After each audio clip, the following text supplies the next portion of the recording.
Well, we're now speaking actually about a very important but challenging topic. So I personally know quite a few people that I've had this conversation about this topic 5-10 times, but still I feel that there is a need to encourage the right use of terminology. So because from a layperson perspective, recognition, certification, accreditation can mean the same when you go to the street and just speak with a regular person. If we're looking at from technical perspective, if we're looking at into ISO standards and clarity on terminology, then we see that there is a very clear difference between these terms.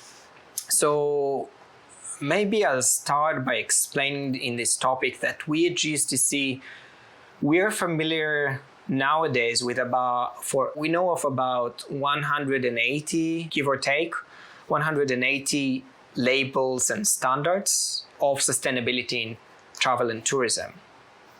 Now, some of these standards and labels, they only refer to very specific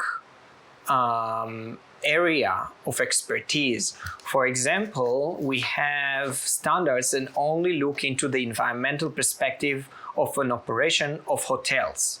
So this standard cannot be used by a tour operator, and this standard cannot be used, it's not relevant for perhaps an entity that wants to look into what's your social aspect, what is your impact on society, because that standard only helps you to measure your environmental impact and make sure that you reduce electricity usage, single-use plastic, and so forth. The GSTC criteria, it has 4 pillars in it. The first would be sustainable management. The second would be social and economical perspective impacts. The third would be cultural impacts, and the fourth would be environmental impacts. So out of this 180 standards, the GSTC has a procedure where we recognize other standards that include these 4 pillars, meaning that they are holistic. They include them and all these 4 pillars. And we call it GSTC recognized standards. So GSTC has a recognition of other standards. So that's the kind of one part of assurance that GSTC provide. The second part, and that's what you refer to with the accreditation, that's really important for assurance and liability and verification of claims. But some are being used for certification, meaning that you use a standard to give an award, you certify an entity saying that it complies with this set of criteria within the standard. And you give them that label that we often see of a logo and so forth, and it says certified and perhaps a number underneath. Now, this year has been actually easier to speak about it because a few months ago, there's been a very popular movie that came out on Netflix called Seaspiracy. I don't know if you've watched it. Have you?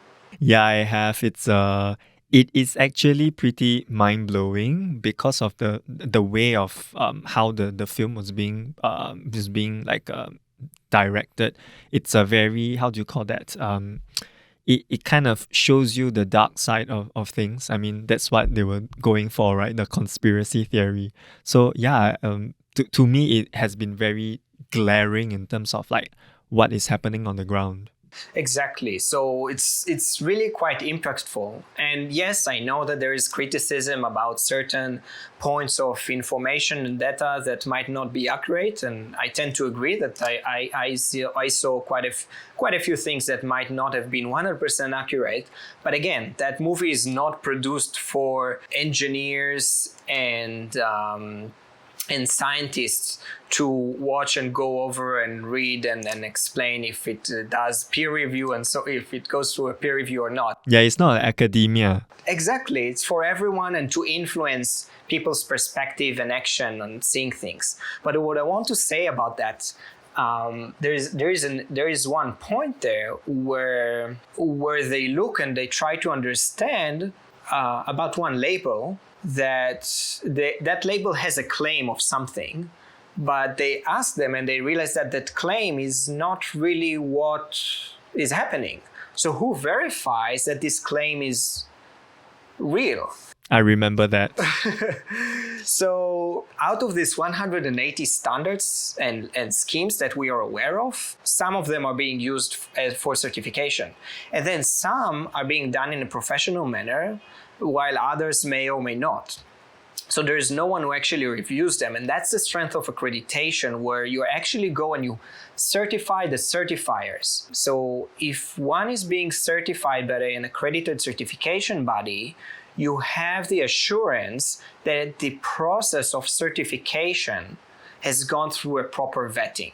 That's what accreditation is looking at, on the process of the certification, not the standard itself. It doesn't care about it cares about the language, but it doesn't look at the language, if the language of the standard, if it's good or not. It just says, this is the standard. How do you actually use this standard to check if an accommodation or if a tour operator complies with it? So those that are certified by an accredited certification body really have this assurance. Now, this assurance has liability, because if you are claiming for something, and you open yourself to liability on that for your claims. So hopefully the claims are being vetted properly.